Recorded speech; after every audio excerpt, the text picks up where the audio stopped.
Now, the scholar said, Allah will put you through these difficulties to make you do tawbah.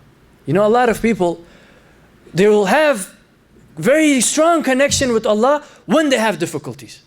When they don't have difficulties, they're just hopping around, you know, everything is okay, alhamdulillah, and that's it. But when they have difficulties, they'll be waking up for tahajjud, making the prayer. They'll be crying, Ya Allah, please take care of this. This is better for you than having good. This connection with Allah.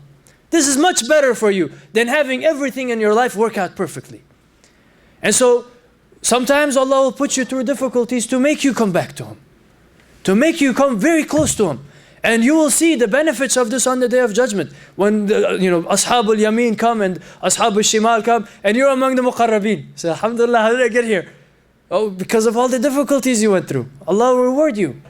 And then, as far as the child, the scholar said this is when Allah puts you through difficulties, what happens is now you are face to face with your inner child. The the qareen, Rasulullah ﷺ called it. Where it's you, but it's the evil you. And you have to kill it. I'm not saying kill children. You have to kill the evil that is within you. And this is what the scholars interpreted that to be. When you're going through difficulties and you feel stuck in life, then turn inwards.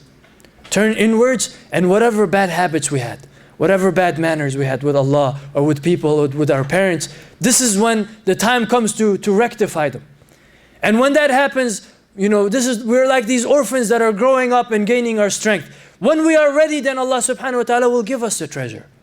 Will remove the difficulties.